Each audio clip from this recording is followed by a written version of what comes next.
Coming up on today's LOAM, a recap of the Lake Orion Memorial Day events, some information on how to get a free book for the summer, and the first spike ball tournament. Stay tuned.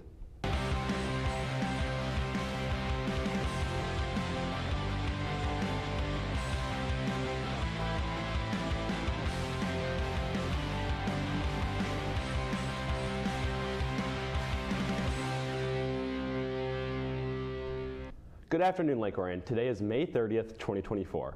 I'm Andrew Carpenter, and this is LOAM. Monday was Memorial Day, and there was a plethora of events to honor America's fallen soldiers, including a 5K race, laying of the wreath, and a special ceremony at the Lake Orion Veterans Memorial. Victoria McCormick was there to catch it all.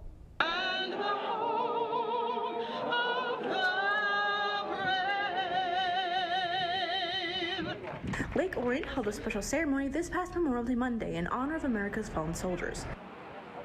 The ceremony began with a small speech from Township Supervisor Chris Barnett, where he announced the winners of the Memorial 5K and 5-mile race, which had just taken place hours before. Afterwards, U.S. Navy Captain Matt Butkus shared his heartfelt address to the crowd, where he mourned those who were lost too soon and appreciated those still with us today. They gave so the rest of us could enjoy these events. Enjoy our freedoms, with the hope that the people of other lands could carry on their traditions and beliefs. Then came a speech from Dr. Joe Mastro-Mateo, a veteran from the Korean conflict, who reflected on his service in the Army and dutifully acknowledged all 6 branches of the military. Dr. Mastro-Mateo is the sole creator of the Orion Veterans Memorial, which was established more than 30 years ago. He had the idea for every plaque, statue, and plant placed on the memorial. Without his work, none of this would exist. And although Memorial Day only falls on one day out of the year, it's never a bad time to visit the Orion Veterans Memorial and honor those who we have lost.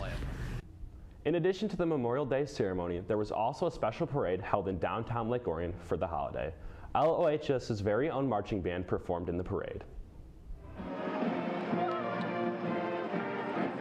It was pretty nice because it's cool to see the community all gather up so early in the morning because I wake up late.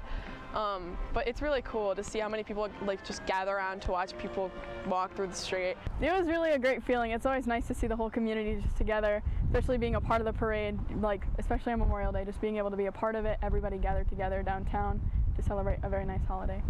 We all spent time in the beginning of class playing the song, trying to see if we can play it all together in the same, and trying to explain how to play it, because there's stuff right in it that we kind of play differently just so we all match. I think it's a great day to commemorate the men and women who fought for our country in the past, to give me and my friends and my family the life that we live today. It's kind of just honoring the people who fought in the war and veterans who did a lot for us in the past, and just basically thanking them for what they did for us. Looking for some summer reading, the Learning Center is giving away 350 free books tomorrow. Textbook manager Mrs. Bailey tells us more. So Mrs. Stark and I are so excited for this giveaway. There's going to be over 250 brand new titles that we just ordered specifically for this year to have students come in on Friday and choose a title to take home and read over the summer. We've got lots of realistic fiction, and there's one graphic novel. We're just unboxing some of them right now. So we're just excited to have students come in and take something new home with them. It's not the old books from the shelves that are already here. These are some brand new paperbacks that you can just take and enjoy over the summer. Make sure to stop by the LC tomorrow to pick up a free book, while supplies last. On a related note, remember that anything you checked out from the library is due back by tomorrow. The only exception is class textbooks that teachers are having you keep for next week. Though the school year is winding down, there are still several service opportunities available for LOHS students. Pine Creek Elementary needs volunteers today from 3 until 8 p.m. to help with their end-of-the-year extravaganza. Several elementary and middle schools need help next Thursday and Friday afternoon. The Orion Township Library also hosts their annual summer reading kickoff 1 week from Saturday. All these events are detailed in X2 Vol. You can also swing by the Career Center to learn more. The leadership class held their first ever LOHS spike ball tournament on the soccer field Thursday afternoon. Let's take a look. Last week, Thursday, the leadership class hosted an event they never have before, a spike ball tournament. The tournament consisted of 17 teams, varying from 2 to 3 players. It was an intense atmosphere and stakes were high, yet everyone was having fun. Oh, it took a lot of days of filling out a bunch of forms with all the teams. We went around lunches and promoted the tournament. We had a QR code on every lunch, and it just took a lot of time and effort. But at the end, it's right now going really well. Spike ball tournament, obviously this is a new event, we've never done it before, but I'm super excited for it, and I'm expecting good things from it, and I'm ready to continue doing it again in the future. So I think it'll have a good turnout in the future too. So I think today's event was really good. The outcome, it was really good as well. All the teams, you can tell like they actually want to be here, and like in the future, I think we're definitely going to do it again. I think it's something that we should keep doing because it's like the first time we've put on this event for leadership. So like this is kind of like the basis of everything else, and I think it went really well. It was a perfect day for spike ball. Congratulations to Ben Van Lindehem, Izzy Watlinski, and Kira West for winning the tournament and being awarded $75. Thank you to everyone who participated, and for WDBC, I'm Nina Brewer. The leadership class thanks everyone who participated. It sounds like spike ball tournaments will return next school year. Now I'm passing it to Carter with sports. Coming up on today's sports report, we have girls JV softball, and boys and girls lacrosse. Don't go anywhere. Yo, get the speaker box loud, hitting that stuff till you hearing that sound.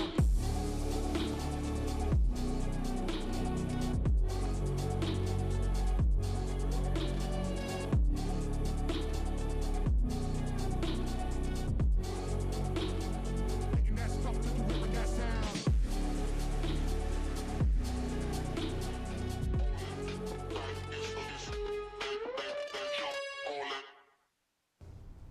What's up, LO? I'm Carter Doolittle.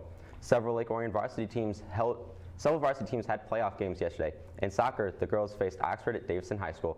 LO was down 5-2 at the start of the second half, but in the end, goalie Kylie Kapitsky saved a PK, and the Dragons roared back to tie it 5-5. The match went to extra time, and Lake Orion won 6-5. Dylan Verlinden scored 3 goals. Addison Verlinden, Paisley Fritsch, and Mackenzie Tavish also got on the score sheet. Now the Dragons play for district championships tomorrow night. They face the host School Davidson at 6:45 p.m. In lacrosse action, the LO boys team hosted Dakota in the regional semifinal round of the playoffs last Thursday. The Lake Orion boys varsity lacrosse team played Dakota in round 2 of the regional semifinals after gaining a first-round bye. The first quarter was close, with Lake Orion leading 4-2. The Dragons only played harder, bringing the score 6-2 at the end of the second quarter. Lake Orion was on fire, scoring another 2 points in the third quarter, not allowing Dakota to score at all. The final score at the end of the game was 11-2, with the Dragons pulling away with a win and an advance to the regional finals against Port Huron. Overall, I think we played good. We just need to sharpen up on the little things, ground balls, passing, catching. We just got to sharpen up, for deeper in the playoffs. We were moving the ball well when we were able to pass and catch, but we struggled a lot with passing and catching, so that's one thing that we need to focus a lot on. We're playing sluggishly right now. I mean, we had some real intense games over the season where we played real well. Kind of burned ourselves out. We had a week where we played Clarkston, beat them, had 2 emotional come from behind victories over Grand Blanc and Spring Lake. Our middling players are playing better, and our guys have been playing all this year are just kind of a little bit inefficient, bad passes, bad catches, those types of things. So that's our goalie's playing great. Our defense has been a stalwart of our team, but our offense is a little impatient, and they're not playing very smart, and we have to fix that stuff as we get here to the next couple games. For WDBC, I'm Carter Doolittle. 5, 4, 3, 2. The team advanced to last night's regional final. They hosted Port Huron and came out on the top 11-3. The Dragons are now in this weekend's state quarterfinal. They faced Heartland at 5:30 on Saturday at Troy High School. The varsity girls lacrosse team opened the regional playoffs with a home game against Howell last week on Wednesday. The Dragons hit the ground running from the beginning, and they never looked back. The ladies dominated the game, winning by a final score of 19-3. Junior Abby Lee led the team with 4 goals. Coach Jason McElroy stated that him and his Dragons felt very confident after the big win. They would go on to defeat White Lake Lakeland in the regional semifinals yesterday by a final score of 11-9. The Lady Dragons now travel to Grand Blanc on Saturday to face Harlan at noon in the regional final. The JV softball team hosted Clarkston for a doubleheader on Tuesday last week. Let's take a look at the highlights from the first game. The JV softball team had a doubleheader against Clarkston last week. The girls started in the field and made 3 easy outs, allowing no runs. In the bottom of the first, the girls' offense was on fire with a double from Riley Koivula, allowing a run.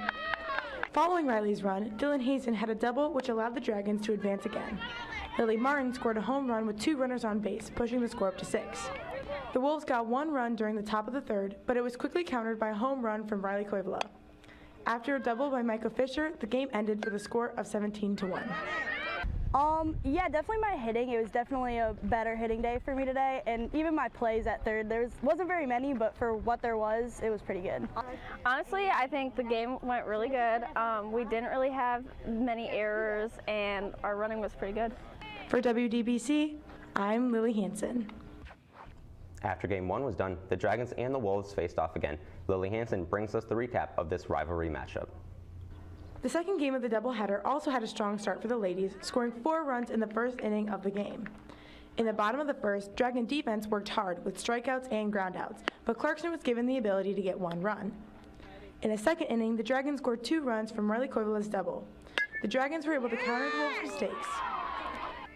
Dragon defense shut down the Wolves in the second inning, allowing no runs. In the third inning, the Dragons kept up their energy and scored 3 more points. Clarkston's offense tried to keep up, scoring 1 run in the bottom of the third, but they couldn't keep up with the Dragons. The final score of the second showdown was 21-2. It was pretty good. We had a little failures with defense, but I say we got ourselves back up pretty good. I really felt proud of my hitting because it got really good towards the end of the season, and I felt really proud of myself. For WDBC, I'm Lily Hansen. That was the last game of the JV girls season. They finished the season with a record of 22 wins and 12 losses. Congratulations to the girls for a wonderful season. That's all we have for today's sports report. For WDBC, I'm Carter Doolittle. The annual Senior Ladies T-shirts are now available for the class of 2025. Over 150 students pre-ordered their shirt, and they are now available for pickup in the leadership room. That's B252. And if you didn't order one ahead of time, a few extras will be available starting on Monday. They're available for $20 while supplies lasts. Stop by room B252 to learn more. Leadership Advisor Ms. Hogan asks for all pre-orders to be picked up by Wednesday next week. We have 1 episode left of LOAM this year. Tuesday will be our finale. We will have the highlights from prom, the homecoming theme announcement, and a compilation of the best answers on Question of the Week. Have a great weekend, LO.